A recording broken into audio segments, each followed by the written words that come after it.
If you want to, That's fine. you have to pick it up. Pick it up. Yeah, you can pick it up. All right. I don't know if it's turned on. Is that instrument mic turned on?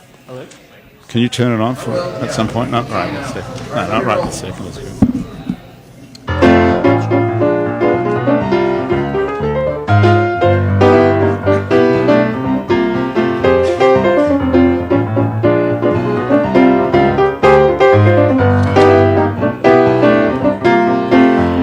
Happy Hour again from Uptown New Orleans. Hello, I'm Grant Morris. Happy Hour is part of the family of shows on the podcast network. It's neworleans.com. When you walk into a bar in New Orleans and you pull up a bar stool, you never know who's going to be sitting on either side of you. What you do know is no matter what they look like, what they're wearing, whether they just got out of a limousine or just got out of jail, they're going to be happy to talk to you because that's New Orleans and this is Happy Hour, a cocktail-fueled 60 minutes of random conversation with folks who have nothing in common. Other than that, we're all New Orleanians in a bar here. We're at the fabulous Wayfair on Ferret Street, which is a couple of blocks down from Napoleon Avenue. And they have a 4-hour happy hour here every day. It used to be 3 hours, and they added an hour to it. From 3 to 7, you can get half-price drinks. Check that out, Laura. What do you think of that? I think that sounds great. Thank you. Half-price drinks, and appetizers are all half-price as well, from 4 to 7 at Wayfair on Ferret Street. If you'd just like to hang out for the next hour, we're going to be here for 60 minutes, hanging out, having a few drinks as well. I'm Grant Morris, as I mentioned, and these are my fabulous guests sitting around the table, the other Cajun Jew is here. Alex Bowen. How's it going? We had the first Cajun Jew from Live Nation a few weeks ago. Alex Rosen. And so I said to her, are there any other Cajun Jews in New Orleans? And she said, yes, there is one more, and I work with him, and his name is also Alex. And we went to the same high school and didn't know each other. How weird is that? Pretty strange. That is totally strange. Yeah. You went to the same high school in Lafayette. In Lafayette, Louisiana, St. Thomas More. God's servants first. Shout out. God's servants first. That was the name of the slogan of the school? Yeah, that was the motto, if you will. God's servants first. Yeah. And Vince Ebeyer is here from Spylights. Vince, Hey, what school did you go to? Oh, what school didn't I go to? No, I mean high school. I went to Crescent City Baptist, Ecole Classique, Curtis, Grace King. Did any of them have a slogan? Not really. I don't remember having a slogan. We weren't that cool. Roman Dufart is here from Spylights as well. He's a guitar player in Spylights. Roman, what school did you go to? What's up, Brother Martin High? And what's their slogan? I couldn't tell you there was a slogan. Laura Sanders is here too. Laura, Yes, hi, how are you doing? I'm great. Laura's a comedian. It's true. So can you say something funny to kick off things? I mean, I think I'll say several funny things throughout the hour. As we go, but you can't That's my think of goal. I mean, do you have a kickoff joke? Like anyone here from out of town or anything like that? I think if people want like a solid bit, they can just buy my album. The album is called... That was called Oh God, Please Like Me. Oh God, Please Like Me. That's funny. Plug. Yeah. It's close to your school. Yeah. Which is God's children. God's servants first. God's servants first. God's servants That's so first. catchy. God's like me. God's servants first. What does that mean, I wonder? First what? I was the only Jewish student during my time there, so I didn't pay too much attention. So the other Cajun Jew went there after you. Yes. So you're older than her. I am. It's funny you should mention age because the first thing in your bio that they sent me, it says Alex Bowen is the youngest senior talent buyer in Live Nation Entertainment's club and theater division. Yes. That's the best thing they can say about you. I know. That's Isn't that weird? It's a little strange. I thought so too. Wouldn't you think? It's the first thing that lead off the company Yeah, says. this guy's Live out of Nation, one of place. the biggest companies in the country, says about one of their talent buyers is that he's the youngest, not the best looking or the tallest or the smartest or the most effective, but the youngest. So how old are the other guys? Most of the other guys are there's two that are like 39, and everyone else is older, 40s, 50s. Well, how old are you? I'm 32. 32. That's not that young, is it? Definitely not. Is it? Gray hair's coming in strong. I'm balding. You'd love to be 32 again, wouldn't you, I'm Laura? exactly 32. You are 32 right now. Yeah, we're both in the grave. Come on, you got one foot on the banana skin. Here. So what school did you go to, Laura? I went to Notre Dame Academy, which is in Toledo, Ohio. Toledo, Ohio. And did it have a slogan? Women of Vision. Oh, so it did? Ooh. Yeah. I have to write that one down too. God's servants first and then women of vision. Do you know what that one meant? I mean, I think just looking forward women. Was it only a girls' school? Yes, luckily. It wasn't like we hate the boys here. It was just an all-girls school. But it was an all-girls school? Yes. Oh, okay. Yeah, so it it would made be much sense. better if there were guys as well. I would love it if they're just like women of vision, men of they go here. Right. And that's it. So when did you realize you were funny? Oh, I mean, I like to think I knew my whole life, but I started doing it professionally out of college. But were you like a class clown in the... No, I was a theater kid. I was like a speech team nerd. Ah, okay. Yeah. Like debate?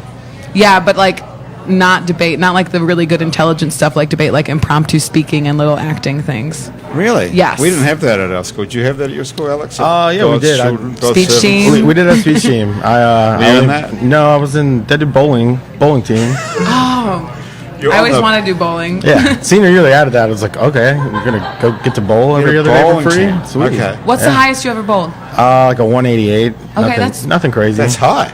That's What's solid. your, what's your, solid. Yeah. what's your No. top score then, Laura? I think once I got 112, and it, like once as Yeah. a child, and I've never gone Vince, back you a over bowler? 100. I love to bowl. I haven't bowled in forever, but I I can't think even 100. remember. I think 100 would be good. Yeah, Myself, 100 's if I oh could yeah, do you 100. break triple digits. Roman, you're a Huge. bowler? Yeah, I used man. to actually bowl in a league, but not for Uh-huh. school. But I had like a 135 average. You know. So, dude, you're good, Alex. Especially for Jews, don't expect them to be good sports. Especially, bowling. I mean, Right, it's not a Jewish Definitely, sport. yeah. So I how, don't know what it is as far as like what ethnicity what or religion ethnicity is is good it at bowling. bowling? Or where it comes from as far as like culturally. I don't know what bowling. Well, that's why I I think have it's C-Rock will tell you that in just 1 minute. Where does bowling come from? I'd say it's Greek. Guys that like to drink beer and smoke Greek. cigarettes. I'd that say sounds Greek. Greek. Like Yeah. the Greek gods just. It's probably an Olympic sport. We just didn't know about it. Bowling. Yeah. So how many Jews in Lafayette are there? I think I asked the other Cajun Jew that. There's and about she like didn't. 30 families. 30 families. And how could you not have known the Rosen family? I think if I recall correctly, Alex is half Jewish, whereas You're the real deal. Yeah, I'm real deal. So Bar is it- mitzvah confirmed. The whole thing. Oh, I got my Star of David on. Yeah. You have it on right now? Oh, yeah. You do, really? Yeah. I see you're seriously Jewish. You take it seriously? Yeah. So where are we now in the Jewish calendar? It's just after... 57 something. Right, but what time of the year? Is like past Yom Kippur and now we're up to... well, what's next? I believe Christmas, Hanukkah. Oh yeah, Hanukkah is going to be always a good Right. time. My mom So- usually tells me what I have to do. So that's what someone in the family has to be responsible. So what was it Absolutely. like growing up Jewish in Lafayette, where everyone's mostly Catholic and conservative, pretty much? It was different. That's for sure. Did you feel like an outsider? In a way, but it was in a good way because I was like, these people they don't get it. What don't they get exactly? I mean, I just felt like obviously it's different views. We believe in the Old Testament. So I just had a different outlook than everyone. Did you believe in it then? Yeah. So you took it seriously and you thought everybody else was wrong, and you were I mean, I you didn't- were I the one didn't- guy that was right. I didn't necessarily think they were wrong. I just thought I had an enlightened opinion, and But everybody else must be wrong, surely, though. yeah, I guess you could say that. That's an interesting thought as a kid. Most kids would think, that they would think they were the odd one out, and everybody else was right, and you were the freak. Why do I have to be Jewish? Because I'm the freak. I got Christmas and Hanukkah, so I thought I was pretty special. And did you get to not have to go to like Bible class or anything? No, I took religion in high school. You did? I did. Okay. Yeah, I had to go see the Passion of the Christ with the whole school. And what did you Am I think? supposed to- That was a great movie. Did you see that, Laura? I knew how it was going to end, though. I mean, Pretty good. Okay, so now you're the talent buyer at the House of Blues. And are you? And well, so my The Varsity. coworker David Magazine, he's taking over House of Blues for the most part, and then Michelle. Or go ahead. so what are you going to be doing? So I'm focusing on the Fillmore and our third-party stuff, which is shows at Sanger. We just had Kevin Gates at the Baton Rouge River Center, and So you're the guy who books bands. yeah, So do you know these guys are in a band, Spylights? that's what I hear. Yeah, so I'm going to have them play a couple of those songs as an audition for you, and if that works Awesome. out, can you just Just an book anyone you audition. want? If it's gonna make money, potentially, yeah. Yeah, but is there a formula? Like, they have to have a record out and they have to have sold out a number of places already? Or I mean, there's a formula for bands to go on tour and touring cycles. I've managed a handful of bands, which that's my passion now. I don't really have time to dabble in that world, but as far as like on a local level, yeah, it's selling out a place like Gossa before you go to a place like One Eye Jacks, or before you go to somewhere like us, and basically you're building up your story. to get the Fillmore, which is our brand new event space in There's Harris Casino. Oh, not in Harris Casino. On It's top not of it. in Harris Casino. Yeah. Oh, we have to make sure that we don't say it's in Harris Casino. Is that part of the deal? Not necessarily. It's just It is in Harris Casino, isn't it? well, we leased the property from Caesars. Okay, so entire it's second nothing floor, to do with Harris Casino. other than us leasing the second floor of their building now. Okay, so can you walk through the casino to get to it? There is like a VIP entrance, but we have our own stairwell. We have our own box Okay. office, which is why we're able to go all ages. Oh, I see. Yeah. So it's not connected to Harris Casino in any way other than it's in the same building. Other than it being on top of. Oh, that's interesting and confusing. Yeah. So it's been we've had to do a little, education. Yeah, right. Okay, so the first band that's coming is Duran Duran. They're actually the second band. Who's the first? 2 nights of the Foo Oh, Fighters. it's the Foo Fighters. Right. The Foo Fighters are sold out. Yeah. And is Duran Duran sold out? The first night, we're almost sold out, and then we just announced the second night, and that's selling really well. And then we just announced Coheed and Cambria, which is actually now the day before. I'll be there. Yep. You've got tickets already? Oh, I'm getting them Friday when they go on sale. All right. Exciting. So Well, I does might have have a the pre-sale most- code I can hook you up with. Oh, yes, you know it. I'm a huge Coheed fan. Okay. Massive.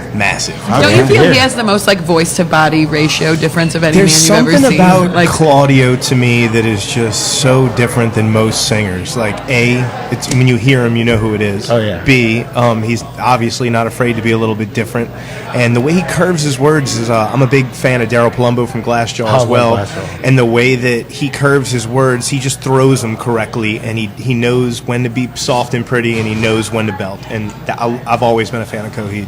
yeah. Well, you're a singer as well, so you're paying Yes. attention to all this kind of stuff. Everything, especially vocalists. It's the first thing I hear really when I listen to music, but It's the lyrics or the way the lyrics are delivered. both. It can't Really? be just one or the other. It's incomplete if not, Like Right. you could be saying absolutely nothing and singing them in perfect pitch with good technique, and it doesn't really do anything for me.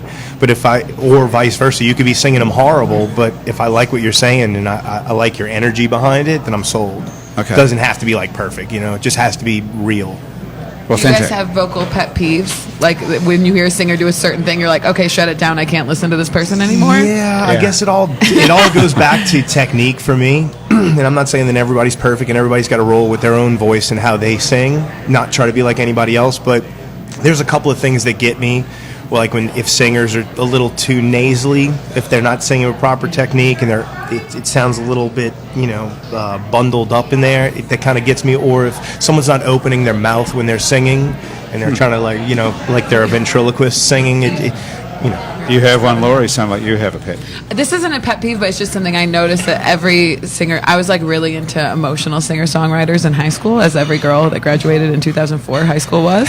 And there's like a thing like the sexy inhale that singers do where they like take a break in the middle of the song, they close their eyes and they inhale really hard into the microphone. Yeah. And that's something like as a high school student, I was like, oh my gosh, she's so emotional. And now I'm like, ooh, that's cheesy. And I can You have a always couple hear it. examples? Okay. Like Jack Johnson, it comes to mind as like the Jackson, man. like just he does a lot of the like, or like Jason Mraz, they do a lot of the like, girl, let me pause for a minute and breathe in you, and it's very He also uses a lot of percussive elements on his guitar while he's playing. It's so awesome. Jack Johnson is the man when it comes to that type of stuff. Yeah. What's your pet peeve, Alex? The high-pitched emo kind of thing. The voice breaking type. Well, I swear to God, I told you You just hit now. the nail on the Like that. Yeah.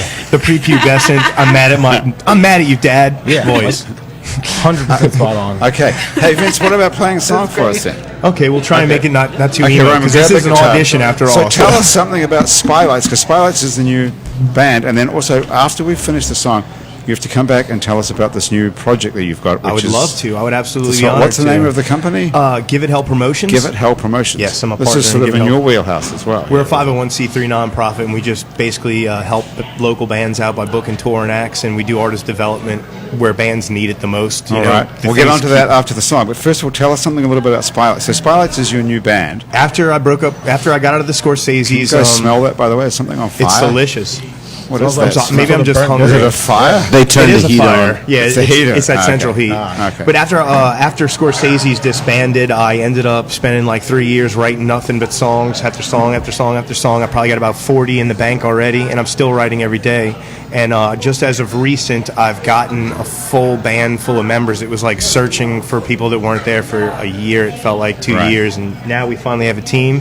And we got 4 songs down, almost 5. We're ready to start opening shows soon enough, probably January, February, because I'm not going to do it until we're super tight, Okay, so this is a sort of a preview. Yeah, Of and what's this is going a on. song kind of about how society and the world's viewing things today and how love needs to take precedent. All right, what's it called? All right.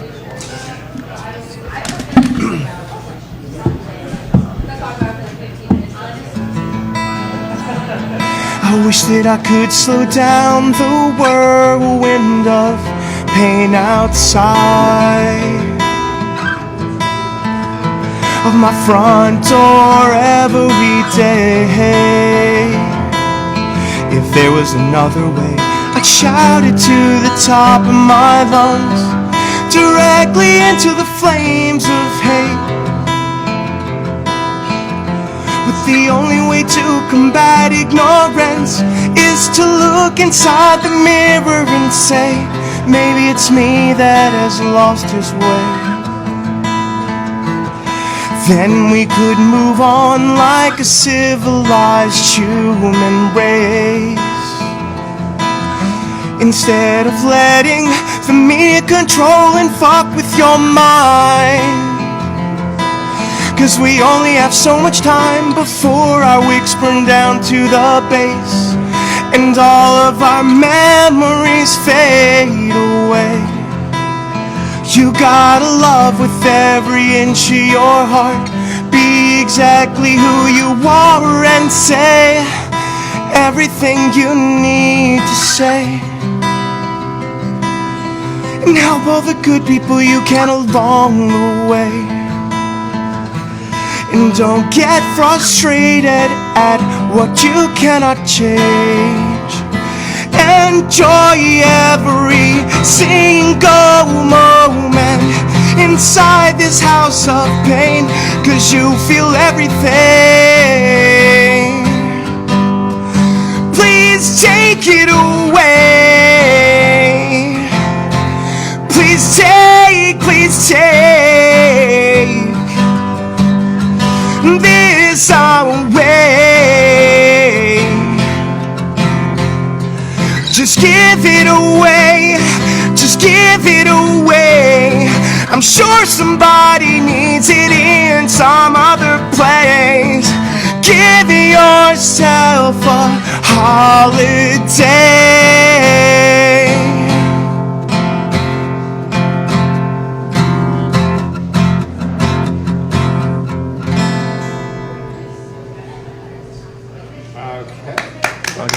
Thank you, guys.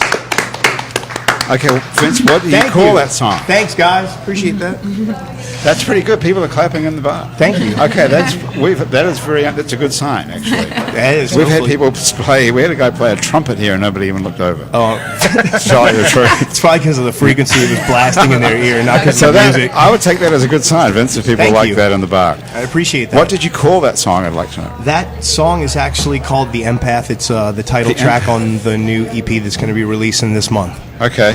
Now, Alex, you have to give us a professional opinion. I thought that was really good. Thank you, Alex. Yeah. Appreciate that. It means a Not lot just coming saying from that you. because he's No, I'm just not sitting saying there. that. Like I was sitting there engaged. It's like, man, it's really good. Yeah, it's a powerful Yeah, performer. I appreciate that. Vince. Thank you. It's awesome. Alex, you have to talk into Oh, this sorry. microphone. Yeah, No, you're that not. was awesome. Thank you, Alex. That means a lot coming from you, man. Yeah. So the Empath is the name of the new record that's coming. Yes. Okay. It's based off, I'm a very empathic person. Are and, you? What does that actually mean? Yeah, I feel things, like no can matter pick up- what's going on, whether it's in my immediate family, friend area, or it's just something that's like got my heart down, or it's something going on the other side of the world. I feel things really strongly to the point where they get to me. They affect me. You can pick up stuff that's going on the other side of the world. Like if something good is happening, do you feel good? Yes, exactly. I feel Wow. the same. I feel the same. If something good's going on, I feel that awesome, good feeling. But I'm to the point where, especially seeing with how social media drags things through the mud and people make up lies and everybody's mad at everybody all the time. And it's more about appreciation for me. You got to learn to appreciate. If you're hating something or you're constantly angry, you don't have time to look around and appreciate what you really have. But if you're empathic and you're picking up people's good vibes, not just the bad stuff that's going on, comes not just the both ways. suffering. Yeah. That must be pretty fucking awesome. It is. It's great. Wouldn't you like to do that? I love when I look on Facebook and I see some dog that got rehabilitated and adopted and stuff, and I get a little happy tear from that, just like I get a little sad tear from something that's really stupid and shitty and, Right. Well, you So- think most people don't give a shit about that sort of thing? I'm not going to say most. I can't say that anybody I does or I doesn't. scroll past those things all the time. I'm Most like, oh people, my God. I guess don't it's care. what you're shooting for and what gets your boat. The thing rocking, with the guy where know? he sees the lion after 20 years and the lion remembers him, or Yeah, or the dog that rescued the goose, something like. Oh, really? I like feel good stuff. Do you? I guess I in a hate that world full of Do you like that negativity and stuff? Do you guys cynicism. like that stuff? I love an Or- unlikely animal friendship. You That's do? probably like not even if you feel good. I just like like a bear and a tiger being friends. Right. It's up my alley. That's like primo procrastination Hell fuel yeah. for me. yeah. Alex, do you look at that kind of shit? I mean, like I'm a big fan of Air Bud. You know, Oh yeah, yeah. Air Bud. the bomb. What is that? I don't even know what that you is. don't even you gotta Wait, watch it. I don't even know what it Golden is. Retriever dunks. You Yeah. can dunk. The Golden dog that Retriever, plays that's a- basketball. That's Amazing basketball. It's Here's- like okay. Air Jordan, but it's a dog called Bud. Air Bud. Air Bud. Yeah. Air Bud. I have But never he heard also of plays this. other sports. He's real Michael Jordan of He being. probably Really? smoked me. Yeah. Yeah. Very talented. And Here's the one thing. My friend brought up this logic. My friend Michelle, that the main reason he plays basketball for a high school, and they're like, there's no rule against it, except that he doesn't go to the school. the dog. Yeah. So like that's my favorite arguments. They're like, This no is- rule is this a against TV it. show? It's a movie. It's a I would movie. it's real life. This happened. Oh, I thought this was something It's like on the Facebook. Rudy was Oh, all this is a sides movie. no, Okay. this is Yeah, But yeah. It was real. Definitely real. Yeah, I want to say it's a documentary based on a true story. Based on a true story about a dog who plays. That sounds pretty good, actually. It's like a stoner movie. I mean, I don't think it was. I think it was meant to be a family film, but most Really, family really, films yeah, really. Cool, translate. Yeah, like Yeah. The Last Mimsy. That was meant to be a children's movie, and it's pretty. It's a stoner movie. There's a lot of stuff. Yeah. How much pot are you smoking over there at Live Nation? I don't smoke any pot actually. None. You have to give that up? It's not that. Now you're corporate America. It doesn't work for me like it did in my younger days. You just sort of gradually stop smoking. No, I just turned 25 and then it stopped. Really? Yeah, I started. Anytime I'd smoke, it'd be like, Wow. worrying about why don't I own a house? Why don't I pay insurance? Like real life stuff. It was And like, people's okay, this systems Yeah, is that's cool. horrible. People's systems do change. I mean, Yeah. you're like. Well, I think the drugs work really well when you don't have anything to worry about, probably. Yeah, So- I would Yeah. agree with that. yeah, once probably. you have issues. Yeah, once you Acid have- is the same thing. You have to stop doing acid at some point because things start looming up out of you. What about ayahuasca? Have you ever done that? I've never done ayahuasca. No. You guys ever thought about doing it? I've never done ayahuasca. Have you? It sounds Yes, like you I have. put it Yeah. in your drink. I've done some peyote. I've never done any ayahuasca. Peyote, that's meant to be good. I've never tried that either. That's good. Did you see any? Yeah, I had a did lot you of have fun. any revelations? As an empath, no, that must have fucked you no up. revelations. I saw a lot of really cool things, and I feel like afterwards, like the day afterwards, I felt like, I don't know, Shit. purged and clean. Oh, and really? My brain was right. Like, I believe it Wow. or not, I felt good about it. I felt good But about there it. aren't many things that you feel good the day after about. Right, especially those kind of things. Hallucinogens the day after. You're like, what did I do? Where'd it go? Well, that's good. Would you do it again? Under the right circumstance, maybe so. What would the right circumstance be? How much? Would you I don't know, hanging out with the Dalai Lama, maybe Alex hanging out He with us. listens to this. He's gonna. you know. Yeah, the Dalai Lama is one of our listeners. He's a knows? subscriber on Spotify. I guess it would just have to be. I'd have to be poked at the time and then jump from there. Right. 3 days in Big Bend National Park. Oh, hey, we can't hear you, That's what I'm Thomas. talking. Okay, calm. That would be calm. nice. We'll do this. Hey, so Vince, before it gets away on us, tell us about this organization you've started up. What's it called? Give It Hell Promotions. I'm a partner in a company called Give It Hell Promotions, and we're a nonprofit promoter around the city. And we also help with artist development with the local bands. And So what does that mean? You take people who are looking for help, marketing and A stuff, lot and of- you give it to them for nothing? No, not really. I mean, a lot of. We don't really charge for our help in the scene. We just want to see the betterment of the scene. So, whether it comes to a band and logo not looking good, or them not having proper merch, or them not knowing the way to go about something, we're always there. Like, if they need to call us, they need us to look over a record contract. If Somebody they need us to really know about contracts. anything. I mean, I'm not a genius on it, but What's the legal Yeah, implication? Legal? Yeah, I was Legal thinking- team? No, we're not doing that. But we will, we will assist anybody with any local band that's hardworking and trying, and maybe they don't have the right connections, or they don't have the, somebody that can shoot a proper music video for them, or design good artwork. What do you do? or- You hook it up for them? You shoot a music we video? for them? figure out the easiest way that we can put them in the position that they want to be in, and give them a choice. Like if we're doing something art wise, we'll give them a choice between a couple of different artists, or put them in touch with artists and tell them to take care of these guys. They're a hardworking local band. We'll do it. Well, I can't for- imagine that there's anyone listening to this who's in a band that wouldn't want to call you and get free shit. I mean, Yeah, I mean, we're Frankly. just. I've been doing this for a really long time. I'm 40 years old now, so I'm just trying to take all the years of, excuse my French, eating shit sandwiches and learning, everything from, local shows to touring to how the business works, and take some of those years and maybe help somebody else saved them 5, 7, 8, 10 years, by It's a cool thing to do. I've gotten a lot of information and a lot of advice from people in my life that told me one thing that totally rocked my world, and then I just stuck with it from that point on and wish that someone would have told me that 10 years ago and I didn't waste my time on it. Right. Because, it's discouraging as it is being in a band and playing shows, and sometimes people don't show up, and, it's just, it's nice when, it's really nice when I guess you have the tools and to create a crowd and to build a crowd and know why. So can you do that? Can you get someone to show up? Can you get people to show up at a gig? You know how to do get that? anybody to show up at a gig. You know how to do that? Yeah. What's the secret? As good as possible. It's just social media, or it's got to be organic. In my opinion, it's got to be organic as well as social media. The people that just depend off social media, it's cool and it works. Don't get me wrong. You can target a certain demographic and you kind of know about who you're going for. But emails and texts and calls and hey, can you bring a couple of people out tonight, or like some incentives for a show to be a show, rather than just look at these guys show up in their work clothes and play the same 7 songs they've been playing for 8 months straight every day. It's got to be something a little bit more. It's got to make people go, wow, why did I miss that show? Why did I stay home? Damn it. That's something I would always preach to my clients when I was solely focused on management.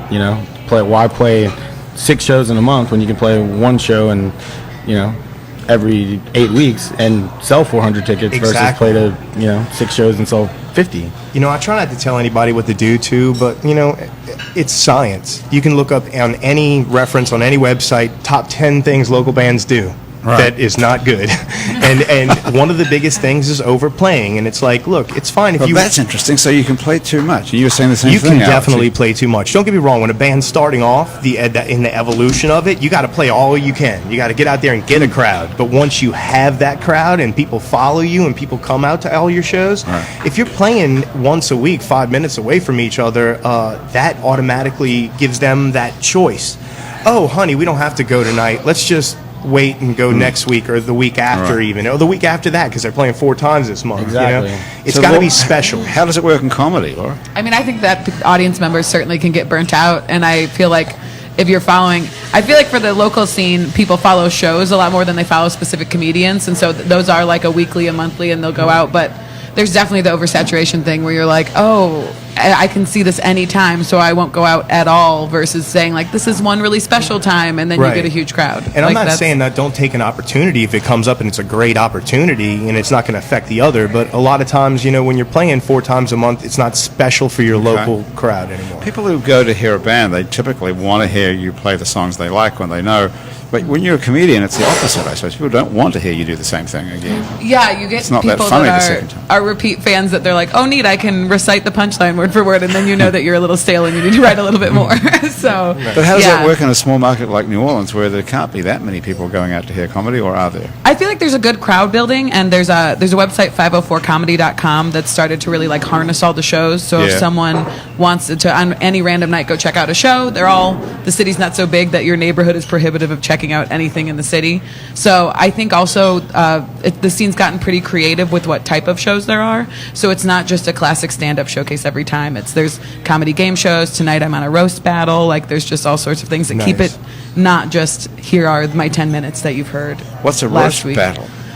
It's you make fun of the other person and you hopefully win.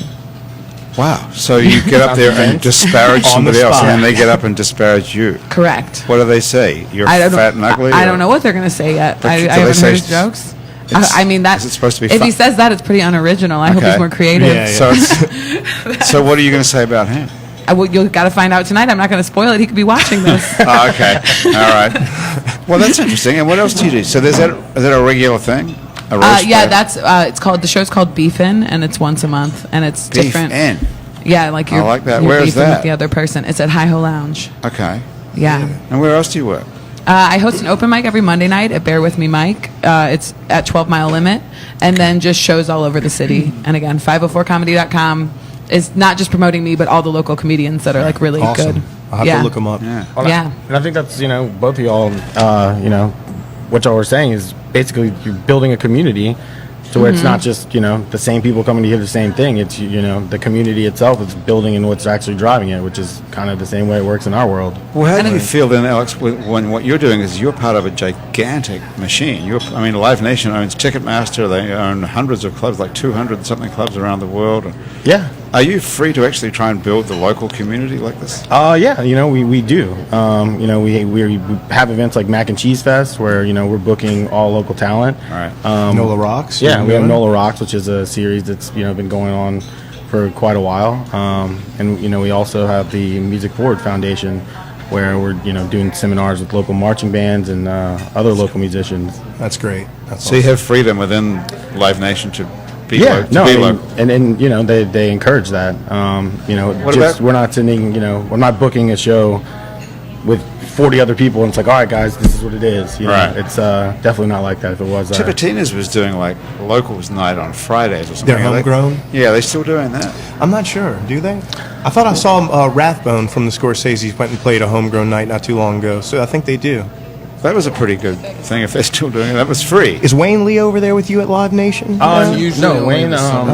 Wayne left, and he's okay. He's now doing, I believe, booking for like a riverboat that's starting to do. Oh, killer, shows. man! Yeah, because he used to always be awesome to deal with over at Tipitina's. Yeah, he was that's the how man I over actually there. met Wayne through Tipitina's. He would book Earfunk, Flow Tribe, and a lot of George Porter stuff. Nice, dude. Yeah, That's there's awesome. there's a new riverboat like starting up as like a music venue. Yeah, and Wayne's doing the booking for that. That's going to be pretty cool, actually. So you get to go on the boat, and the boat, does it take off? And you? I'm assuming so.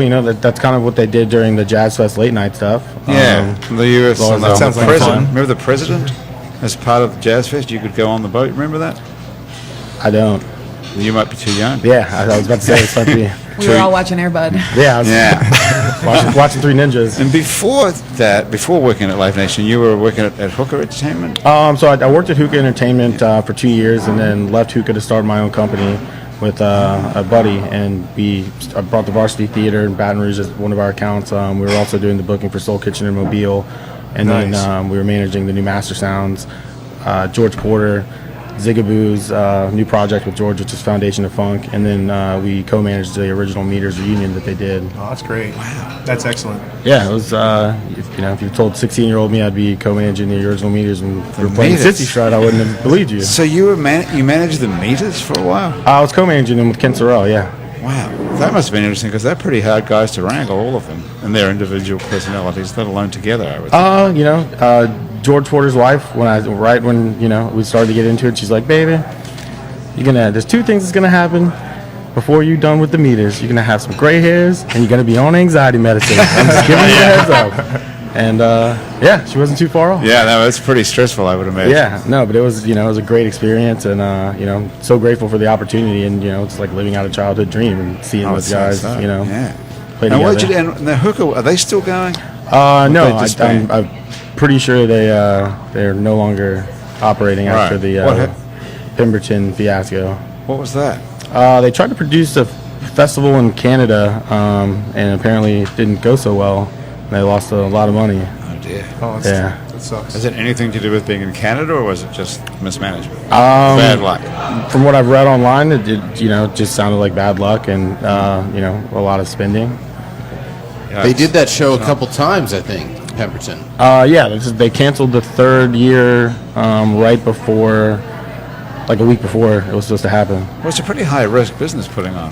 Yeah, the Sure. festival business is it's super high risk. Right. You got to have a lot of capital. And what happens in your business? I mean, you can't go wrong with the Foo Fighters and Duran Duran and in the first couple of weeks. And then what happens after that? What's the stress level like in your job? Coming out of the gates, I was tasked with booking 20 shows for our announce, which booking shows 9 months out for artists that aren't necessarily touring. Wow. It was a difficult task, but it. Can you tell us how you do that? I mean, just sort of walk us through the vague process. How do you book a band? Well, I mean, it depends on the band, but ultimately, I'm reaching out to an agent that I have a relationship with ideas and seeing, hey, are they touring? Are they looking at doing one-offs? So you pick a name of a band you like. Yeah. So basically, because we were so far out, like it wasn't like I was getting avails for bands that were necessarily on touring cycles. It was like, You're just picking something out of the air, like, it'd be great to have this band. Like who? Like Foo Fighters. They're not touring; they're flying in to do just those 2 shows. And So you call up the Foo Fighters manager or agent and say, "Hey, it'd be awesome if we could get the Foo Fighters together and have them all fly down to New Orleans for a night." you call up their agent, put together an offer, talk to the team. The team believing in the proof of concept because it was something that hadn't been done before, and wait 8 weeks. And then, got a call from the agent that it was going to get done. Wow. That's a beautiful call. That was a great call. Do you ever happy dance after you get a call like that? I mean, I was, and then you set the phone down, and then no, I was like, is this serious? Like, I can go celebrate with my dad tonight and have a steak? Like, is it Hey, can you tell us? steak serious? Is this like classified information? But how much would a band like the Foo Fighters get paid to play a night at? Honestly, it just it varies on. But would it be like? Is it a? Can you tell us? Can you give us a ballpark figure, or are you not allowed to? I mean, you can do math. We are okay. We sold 1,849 tickets, or $269.50, and 200, I believe, 43 seats at $399. I can't do that math. Can you, Laura? Are you good at math? I think more than we're getting paid for this podcast. Girls with vision, women with vision. But the conception that we're going to make $1 million on the show, it's like no, Yeah, people don't know how much cost actually goes into the whole production of a show sometimes. It's just insane. It's like, Live Nation's going to make, $900,000 and the Foo Fighters are going to make like 100, and it's just like, that's just not how the music business security, operates. lights, people. Yeah, security, lights, people, rehearsals, space, whatever, staff, Well, it's a huge amount of expense. That's crazy. Just keeping the lights on in a building, I'm sure, costs something, but... So we have no idea. Well, something like Jazz Fest, for example. How much would those bands get paid, like a big band at Jazz Fest? I'm not going to speak on Quint's behalf, but I imagine his You headliners... could. Just have a stat. Take a stat. I'm imagining he's paying his headliners, between $750,000 to $1 million, some higher than $1 million. Higher? You could get paid higher than $1 million to show up at Jazz Fest Oh, yeah. and play for an hour and a half. And I'm sure there's plenty of people that are turning down, over $1 million offers because they don't need the money. Once you get to that point, you get to kind of do whatever you want. Right. Like Fish. Right. Yeah. So they pay Fish over $1 million to show. I guess it would be worth it because look how many people they paid Fish, but if I had to guess, I would say that's a pretty good chance. Would you book them? Yeah, if I had an opportunity to book Fish at the Fillmore, I'd book them for a week.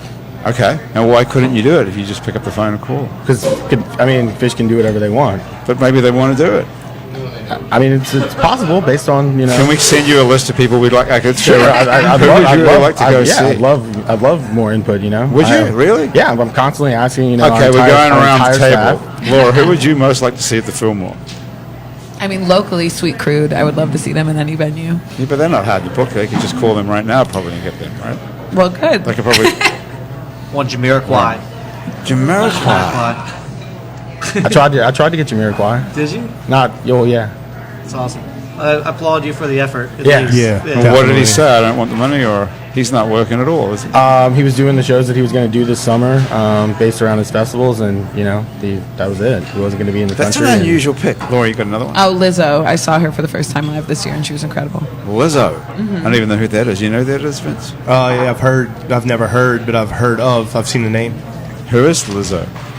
She is a artist out of, I think, originally Minneapolis and then Texas, and she raps and sings and is just a badass. Okay. L-I-Z-Z-O. You know her? I am familiar. No. So you have to listen to a lot of music. A ton of music. Okay. Yeah. Thomas, have you got someone who you want to see? Bring me a reunited Outcast. Outcast? That would be amazing. I saw them a couple We have a lot times. of- So good live. That would be amazing. We had them at Voodoo like 2 years ago. That's a great show. Probably Great wouldn't. show. I saw them with Goody Mob twice at the State Palace Theater. Okay. State Palace, man. Saw some good shows. Yeah, there. great shows there. That used to be good at the State Palace. Oh yeah. They were the good old days. Okay, so who else have we? Oh, me? You've got Vince. Well, You if you got ask me, old school. If we're gonna go to an old school band, no, anyone.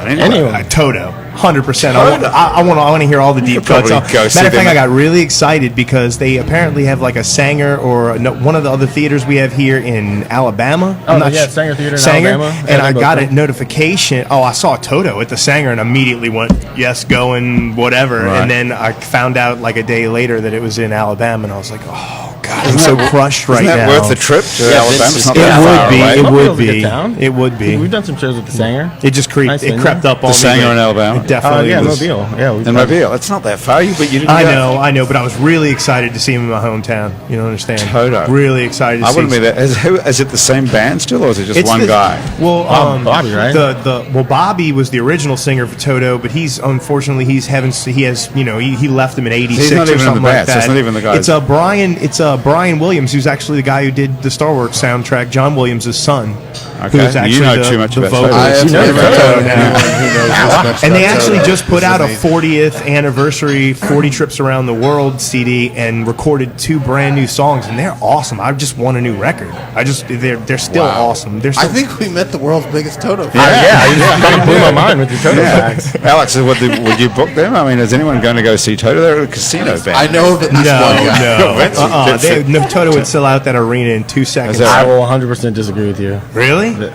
Yeah, in my opinion. Oh, dude, I feel like Well, your they would. opinion is worth something because this is what you do for a living. So, Yeah, This is what you get. there's a lot of bands people think would sell in an arena that don't. okay, so what's wrong with Toto? Nothing's wrong with no, Toto. but I mean, financially, how would you know that? It's kind of weird, but as a talent buyer, you kind of learn by doing, and at Live Nation, there's information that we have available to us because Right. of a database. So But beforehand, in independent world, all you have access to is Pulsar and like your gut, and it's kind of weird because eventually, after you're doing it for a couple of years, you just kind of know. So you just have a instinctively. feeling that Toto would bomb. I'm not saying it would bomb. I'm saying it wouldn't sell in Thomas the has got arena. an idea. You name me one other thing besides dun dun dun dun dun dun dun. Rosanna. I can name like Come on. 35 of them right now. Besides the number one thing. I'm a music fan, Rosanna, though. come on. Rosanna, that's I mean, a huge hold the song. line, Rosanna, I'll Be Over You. I mean, you could go off the singles and stuff like that, but just as a band with the discography like that and like that much talent, I'd pay $100 a ticket with my eyes closed. But like it wasn't. But nothing. Alex says they're not. What do you think you're they the would only do? one. What do you think they would put in the arena? You think they'd fill it halfway up or 3/4? I think they could get close to selling the Fillmore, or more. It'd probably be more of an Orpheum show. Right, seated, right, I imagine, because the demographic's a little older. Right. And to be honest, the pop culture resurgence of Toto because of Stranger Things, Africa, all that stuff is kind of big. Oh yeah, Weezer's you know, worst song ever was a Toto cover. Yeah, they shouldn't have attempted that. They're not the same band. Toto. I love my Weezer because they're Weezer. They're not Toto though. Yeah. It's just a total different band. It is. And then Okay. Toto chose to cover Hash Pipe of all Weezer Which songs. was like the worst cover. I was like, come on, give me My Name is Jonas or something cool. Give me, Exactly. Tired of Sex, something. But All right. Hey, listen, it's time for another song, Vince. Ooh, We're going I to like make you. Do you have a make you Toto do cover that you could Yeah. play? don't tempt me. I would. Not today. Please play Africa. No, I'm not doing that. We can do it after. I refuse. We can do it I'm after. that I'll Toto wait, fan. I'll I wait for refuse to after. play Africa. Because you're just cheap It's like as Toto. being the police. Oh, Roxanne. No, there's other songs. No, but I'm learning so much about in Toto. translation though, these are usually rockin' songs. So we're just kind of taming them a little bit for Where the does, show. where does Toto come from? What part of the country? I'm not sure exactly where they're from. Oh, I know Bobby's Bobby. from here. Bobby's from here originally. From here, the from New first Orleans. singer. Yeah. I love that you're on a first name basis. He was actually Bobby's from a New backup vocalist and vocalist for Aretha Franklin, Diana Ross, and Ray Charles, and all kinds of people before he got that gig. He actually did a recording with like Anders and Ivan and George Porter for the "Take Me to the River." I'm sure it thing killed. that, He's still got a voice like a son of a bitch, man. yeah. Okay. Okay, so Alex, before you guys play the song, who would you most like to see? Seeing that you're the person who gets to actually book these and you can make a dream come true. Who would I mean, in a fake universe, an Oasis reunion, that would be. okay. Only at the last song for the fist fight to bust out between the two brothers. I mean, we could sell the boxing match Right. next night. Dude, that that's would be- brilliant. That is brilliant. But at some point they will have to play together again. I mean, they don't need money. They They made that much money in the Yeah, 3 I mean- years of being famous. The good they time. were famous for more than 3 years. But How long were they big for? I mean, it doesn't seem like very long. 90, if I recall, definitely maybe came out in 93, and they disbanded in 99. So 6 years. Like I was off by 3 years. Yeah. So in 6 years you can make enough money, or you could in the 90s, to never Yeah. have to work again. In 1995, they threw their own festival. It's called Nebworth, and they sold 270,000 tickets with them as a headliner. And it was, if I recall correctly from the documentary, over 1.4 million people applied for tickets. Wow. Okay. Yeah, they had a 7,000 person guest list, which I was just like, Jesus. Well, they must have had some pretty good sort of cash management and investments, because that was a hell of a long time ago now. Yeah, I mean, that was a lot. That's when you made money off of selling records, you know? Yeah, now, of course, you have to play have to tour. live. Now, Yeah. you're the most important guy in town for a music business, because you're not making any money any other way except playing live, right? I mean, I'd say the lawyers are pretty important, though, you know? Okay. Yeah. That could be good advice for your new Save company. you. Give Save help you right promotions. there. Shout out Gangendorf and Provosti. All right. Okay, guys, what are you playing? All right, this is a song that's going to be on the debut EP. It's called False Walls. False Walls. I like that. Okay. All right. When all the waves come crashing in, surrounding your feet, jump head first into the water, swim toward your most honest belief, because fear is the jaded opinion that is given by a frightened man who looks away as he speaks so confidently, but will never truly understand that tomorrow you can die of cancer or of a massive heart attack. Your expedition could get cut short so quickly of some of the most important acts, just like that.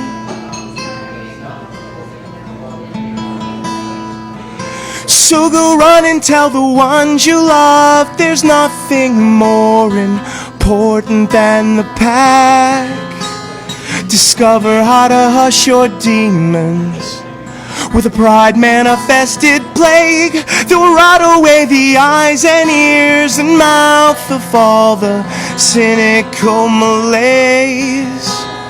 Maybe we could find out some answers if we could just learn to spit out the fan. Oh, existence is a childlike gesture that just loves doing the juggling act, just like that. You gotta fight the ugly days before they conquer in this life or death combat. Time doesn't slow down for cowards, so face the wrongs that you have done and open up your eyes instead directly through your strongest midday sun.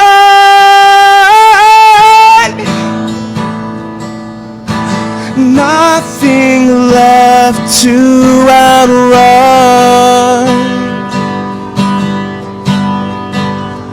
So now you can turn the pages, change the script, dodge the flurried paper fists, cut the cord on all your load, burn its flesh down to the bone, and remember, the strongest fires are still turned to embers.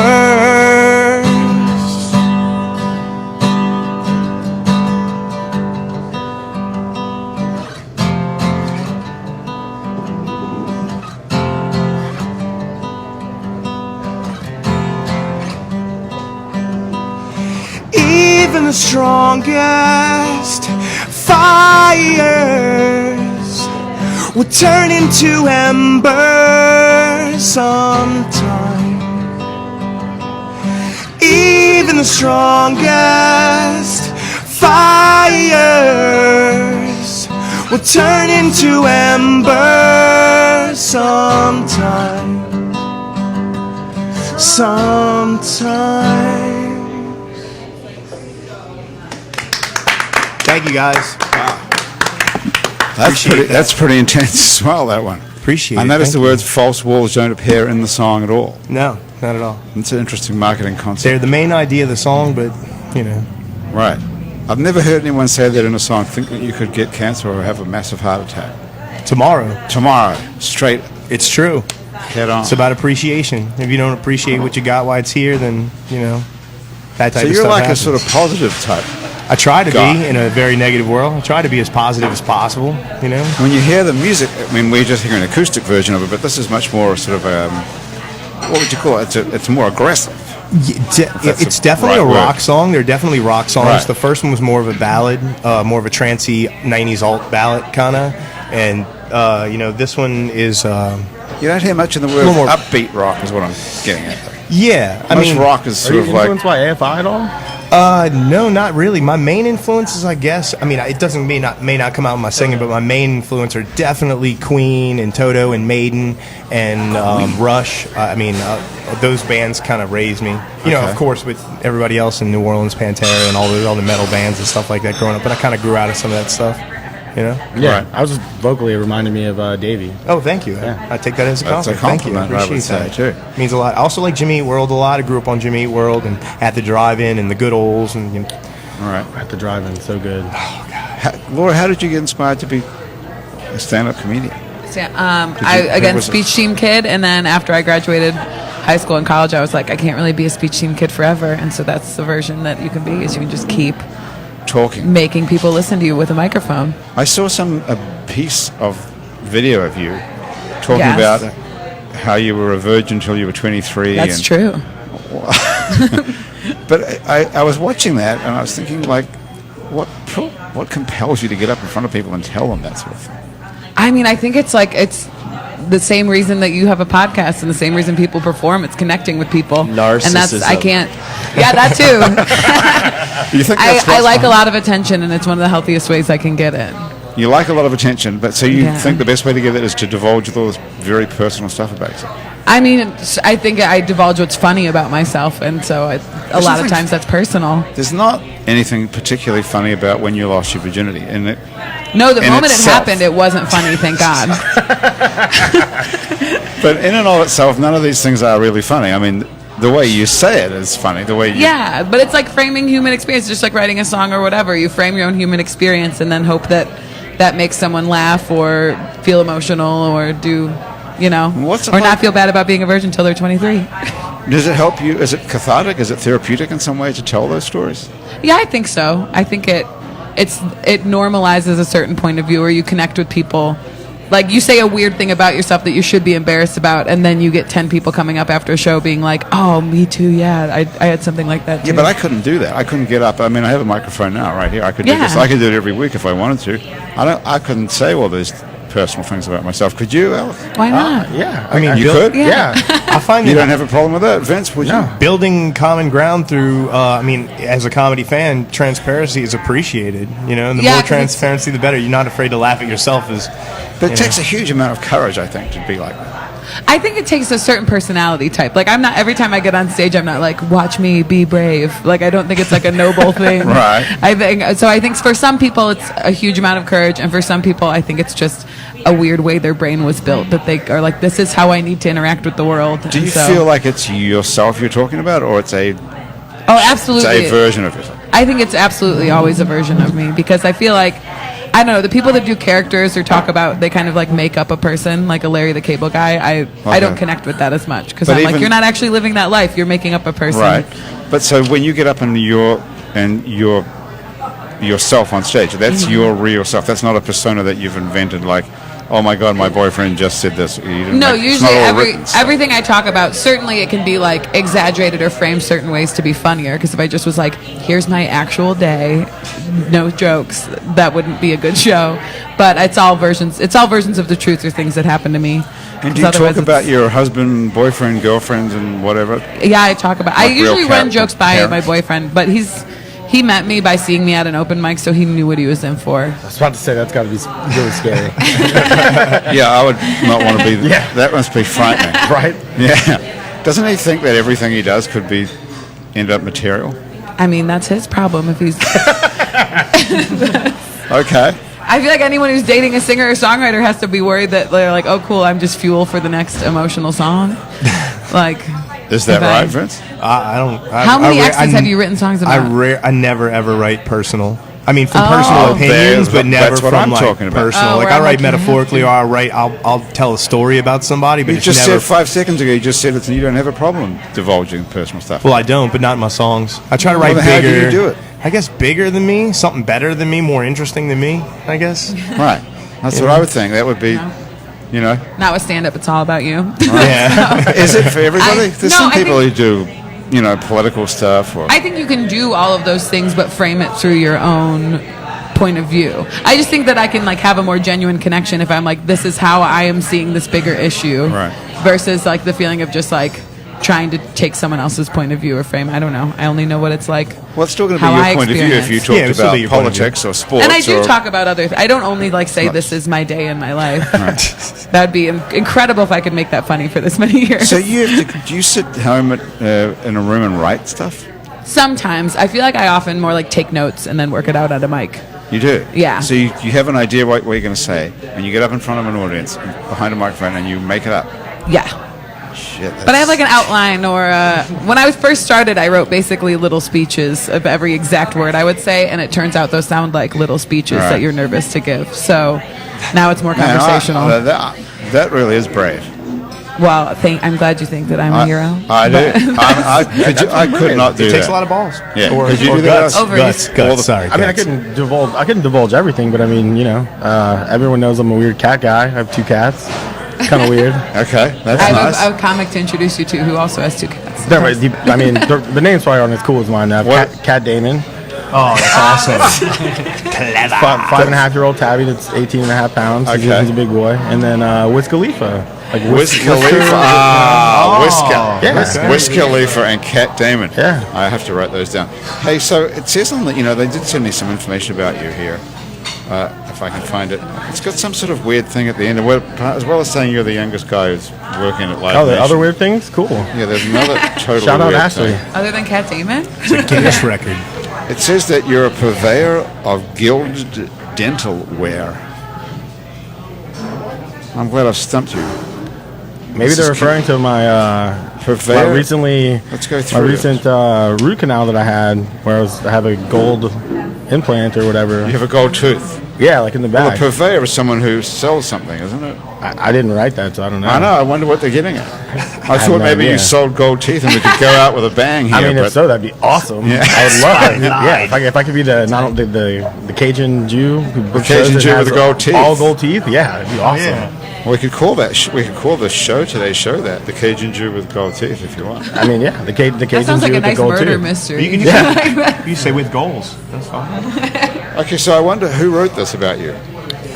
Someone at Live Nation who's the PR person, I guess. No, she's probably around here somewhere. Okay.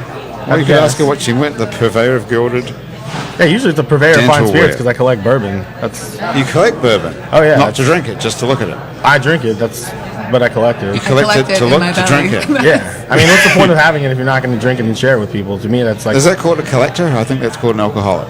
I guess if I drank every day, maybe, but you don't drink it every day. No, absolutely not. Oh, you don't. No. So you just find expensive or good I find hard to find bourbon, and then I like to share it with friends. Okay, that's cool. Where do you find hard to find bourbon? It's developing relationships with stores and people, and Hey, so do people bribe you to get gigs? No. They can send you a bottle of expensive. That'd be. Dude. I mean, they don't send you a bottle of expensive bourbon. Would you like a grill? They don't send you a bottle of expensive bourbon and say, hey, what about booking my band? The only thing I ever received is once at the Varsity Theater, a guy who didn't even include the name of his band sent me a $20 Chili's gift card. That's nice. But it didn't even have the name of the band, so I was like, all right, sweet, I guess that's why he's... I don't even know who it was. Yeah. He's sending that people was the Foo Fighters. Dave Grohl sending me. Please go to some Chili's. It works. Hey, before we get out of here, guys, I just want to thank Basics Swim and Gym for making today's show possible. We can get a full range of fashion swimsuits, workout, and yoga clothes with style. Basics Swim and Gym is next to the lingerie store Basics Underneath on Magazine Street near Jefferson Avenue. And thanks to Hangover Destroyer, the only all-natural product medically proven to prevent a hangover. Go to hdestroyer.com and write happy hour on the coupon code and get 30% off of Hangover Destroyer. And you too can seize the dawn. And thank you also to the Positive Vibrations Foundation, who create and encourage community through the development and preservation of the arts, music, culture, and heritage. And if you'd like to be a member of our Patreon family for as little as $1 a month, you can be a part of Happy Hour's Patreon family. Just go to patreon.com and look for It's New Orleans Happy Hour. And Andrew Duhon is not here this week. He's going to be back in a couple of weeks. But you can go listen to his new record, False River, It's kind of like False Walls, except it's liquid. Sounds great. I heard It's a great album. great. And you can find that anywhere you can steal music, or you can even buy it. Shout out Josh Possibly. Hefner. He works with him. He does? Yeah, Josh Hefner from Royal Teeth is a music attorney. He works with Andrew. Okay. Great record. That is a great record, isn't Yeah. it? Hey, you should book Andrew there at the Fillmore. Good idea. Did you get his Chili's gift card? He did not give me a Chili's gift card. You sure that I wasn't mean, from in him? 2018, I think I'd probably prefer TGI Fridays, get more bang for my buck. Oh, really? Yeah. Do we have a Friday? See, I don't even know Metairie. I'm sure there's one in we Metairie. did. Is it good? Is it still I there? don't know, but I've never been. There's one on actually, we had an earphone Still meeting there? one time, and maybe it was an Applebee's. But somewhere there was just There was ridiculous. an Applebee's in Harahan for sure. I went there There's one after on Katrina. It was the only It was thing. on Vets. We went to Yeah, one. was it? Something was Right like by the most Houston's. ridiculous specials, and it was all just disgusting. And we're like, why did we do Oh, this? it is 9 disgusting. This meals isn't for funny. It is $22. disgusting. Yeah. Hey, you guys, we've got to get out of here. Laura Sanders, thank you so much for being Thank here. you. Where do we see you in the short, near term, I should say? Check out 504comedy.com. I have 3 shows this week, and you can see me. On Okay, those. 504comedy.com. And then if you don't like me, you can see other comedians you like. Okay, well, that's a good point. And Vince Ebeyer and Roman Dufard from Spylights. We can find you at some Spylights Music. We will be booking really soon, but I'd rather everybody come to this benefit we have at the Howlin' Wolf on November 23rd. Glad we slipped that Give in. It Hell Promotions and 92.3 Gnarly Barley and the Howlin' Wolf are all presenting a benefit for the Panhandle, for all the people affected by the for storm. the hurricane. So on November 23rd, there's going to be 8 bands, and it's going to start at 8 o'clock, and it's going to go all the way to midnight, and we're going to raise some money for some people. Just tell us one more time the date and place. November 23rd at the Howlin' Wolf. It's going to be 2 rooms. We're going to have both rooms. 23rd at the Howlin' Wolf. Friday Okay, night. thanks. Yeah. Friday Yeah. night, Good okay. calls. Alex Brown, thank you so much for being here. We Thanks look for forward to having me. giving our free tickets to You know, Fillmore, yeah. our You gotta VIP email, passes. Yeah, absolutely. We'll give you our email addresses at the end of the show. Perfect. I would love that. And the Fillmore is open. It opens in February 15th, 2019. 2019. Correct. Okay. Yeah. In the Well, thanks very much. meantime, check out all that stuff we have at House of Blues and Varsity Theater and all right. venues all around the city. Guys, thank you so much for being here. Rock and roll. Thank Have you, a great brother. Thanksgiving, Thank you, everybody. brother. That's our show for today. Our producer is Graham DePonte. Our music producers are Christian Unruh and Monique Pyle. Thomas Walsh is our technical director, and Asher Griffith is our Facebook Live feed director, who put this whole thing, hello, it's the phone, put this whole thing on Facebook. And if you're listening to this as a podcast and you want to see it on Facebook, go to our It's New Orleans Facebook page and you can scroll down until you find it. Our theme music was written by and is currently being played by Mitch Foreman, and our fact checker and social media corrector is Andrew C-Rock. C-Rock, if you'd like to be on our show, you can stay upright for about 60 minutes while drinking alcohol. Drop us a line. Our address is on our website, itsneworleans.com. We can also check out many other hours of Happy Hour that we recorded previously, as well as some other shows we make around here, including Out to Lunch with Peter Raschuti, live from Commander's Palace, Louisiana, Eats with Poppy Tooker, and our award-winning podcast about death called Death the Podcast. You can also find other great Louisiana podcasts at itsacadiana.com and itsbatonrouge.la. You can keep up with us on Facebook and a bunch of other time-cycling social media as well, like Facebook, Twitter, and Instagram. On all of it, we're called It's New Orleans. You can find photos from this show on itsneworleans.com and on our It's New Orleans Facebook page. These photos were taken today by Jill LaFleur. You can find more of Jill's photos at lafleurphoto.com. If you listen to this on your favorite podcast app, thanks for subscribing to us. Take a moment to rate and review us. That helps other people find us. If you listen to us on Spotify, you can follow us and get Happy Hour delivered each week. This show is recorded live today at Wayfair on Ferret Street in Uptown New Orleans. Happy Hour is a production of INO Broadcasting for itsneworleans.com. For Andrew Duhon and everyone else around the table here at Wayfair, back at our office at INO Broadcasting, thank you for joining us. We're taking next week off because it's Thanksgiving. Have a great Thanksgiving. We'll be back here the week after that. I'm Grant Morris. I'll see you back here then for more Happy Hour.